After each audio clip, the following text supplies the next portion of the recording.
Parce que certains de ces textes ne nous disent pas seulement ce que les gens croyaient, ils nous disent ce qu'ils craignaient. Et cette peur apparaît dans des endroits où personne ne s'y attendait. Le feu, l'effondrement, le silence. Ce sont les thèmes récurrents que l'IA retrouve dans des langues soi-disant perdues aux quatre coins du monde. Un parchemin enseveli par le Vésuve en l'an 79 après JC, retrouvé à Herculanum dans une villa qui aurait appartenu à la belle famille de Jules César. Il était trop fragile pour être déroulé, jusqu'à ce que l'intelligence artificielle intervienne. Et si les morts pouvaient reparler? Pas à travers des séances ou des mythes anciens, mais par des machines. En 2024, l'intelligence artificielle a ouvert un parchemin vieux de 2000 ans, enseveli par un volcan. Ce qu'elle a révélé n'était ni un poème ni une prophétie, mais un avertissement terrifiant. Des empires perdus aux écritures interdites, des codes secrets, des femmes aux langues disparues que personne n'avait jamais réussi à comprendre. L'IA déchiffre désormais ce que l'humanité a toujours redouté, les secrets qui n'auraient jamais dû revenir.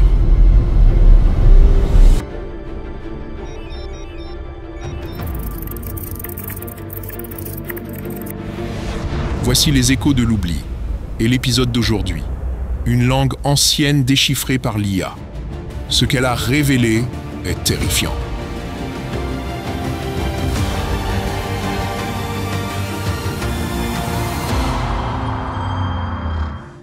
On a entendu des histoires de textes anciens découverts dans des pyramides, des temples, des grottes. Mais aujourd'hui, ce sont des machines qui lisent ce que les humains n'ont jamais pu déchiffrer. Pourquoi est-ce que ça compte? Parce que certains de ces textes ne nous disent pas seulement ce que les gens croyaient, ils nous disent ce qu'ils craignaient. Et cette peur apparaît dans des endroits où personne ne s'y attendait. Le feu, l'effondrement, le silence. Ce sont les thèmes récurrents que l'IA retrouve dans des langues soi-disant perdues aux quatre coins du monde. Revenons en arrière. Qu'est-ce qui a tout déclenché? Un parchemin enseveli par le Vésuve en l'an 79 après JC, retrouvé à Herculanum dans une villa qui aurait appartenu à la belle famille de Jules César. Il était trop fragile pour être déroulé, jusqu'à ce que l'intelligence artificielle intervienne. En 2023, un défi a été lancé. Déchiffrer les parchemins grâce à l'imagerie non invasive et à l'intelligence artificielle. Le monde entier observait, et 3 jeunes chercheurs ont accompli ce qu'aucun historien n'avait réussi. Ils ont déroulé virtuellement les couches carbonisées et trouvé un nom. Porphyras, en grec, pourpre, la couleur de la royauté, la couleur du pouvoir. Mais en dessous, des fragments, philosophiques, politiques et sombres. Le texte n'était pas seulement une méditation sur la vie. Il parlait du retour du feu, d'un silence stratégique, de cycles de fumée. S'agit-il d'une métaphore ou d'une prophétie? On ne sait pas, mais il n'a pas été écrit après l'éruption du Vésuve. Il avait été rédigé avant, peut-être pour prédire ou avertir de quelque chose. Et ce n'est pas qu'un seul parchemin. Partout dans le monde, l'IA redonne vie à des langues que personne n'a parlé depuis des millénaires. Direction la vallée de l'Indus. Il y a plus de 4500 ans, des gens gravaient d'étranges symboles sur des sceaux et des tablettes. Pas de pierre de rosette, aucun code de traduction, aucune idée de ce que signifie un seul symbole. Jusqu'à maintenant, l'intelligence artificielle regroupe les caractères par fréquence et par emplacement. Elle ne traduit pas, mais elle cartographie. Certaines séquences se répètent comme des noms, d'autres se regroupent comme des prières ou des ordres. Mais ce qui donne des frissons, c'est le message. Quand les mêmes thèmes émergent chez des civilisations qui ne se sont jamais rencontrées.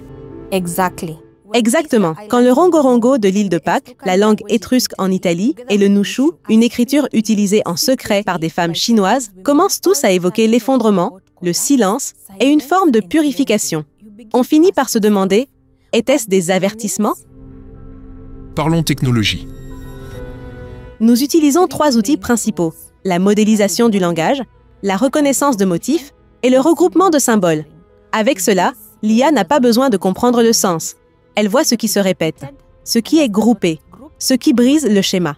Des outils comme ProtoSnap et IROLM peuvent identifier de subtiles variantes du cunéiforme ou des hiéroglyphes égyptiens.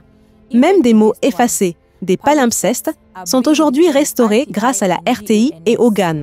Sommes-nous en train de restaurer l'histoire ou de réveiller quelque chose qui était censé rester enfoui?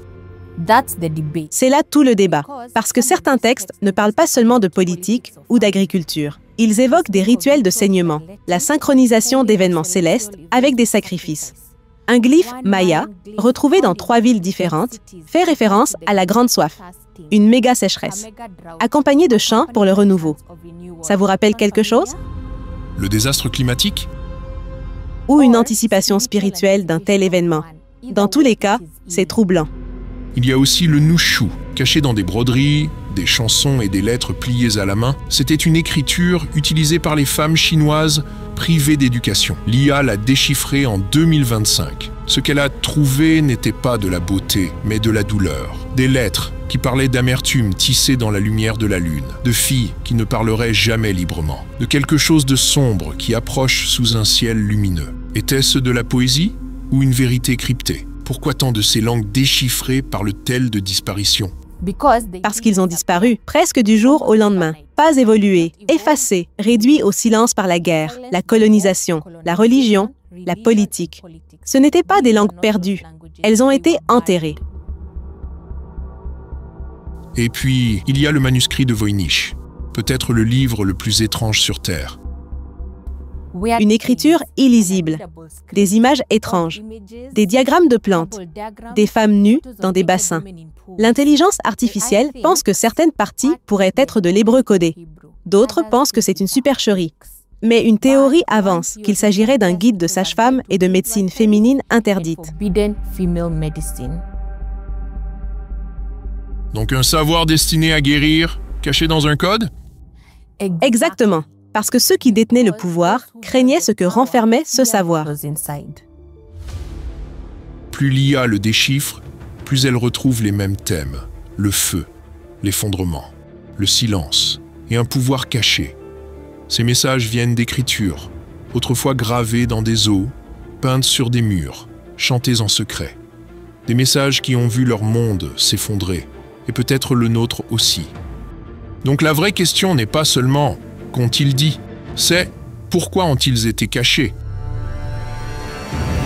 Et devrions-nous vraiment les lire aujourd'hui? Parce que les machines continueront, elles ne s'arrêteront pas devant les tabous, elles ne reculeront pas face aux prophéties, elles ne remettront pas en question ce qu'elles ressuscitent. Mais peut-être que nous devrions. C'était les échos de l'oubli. Si cette histoire vous a glacé, fasciné ou fait réfléchir, abonnez-vous, laissez un commentaire et préparez-vous pour l'épisode de la semaine prochaine. La carte cachée de la cité interdite, ce que l'IA a découvert sous Pékin va tout changer. D'ici là, restez éveillés, restez curieux et faites attention à ce que vous déterrez.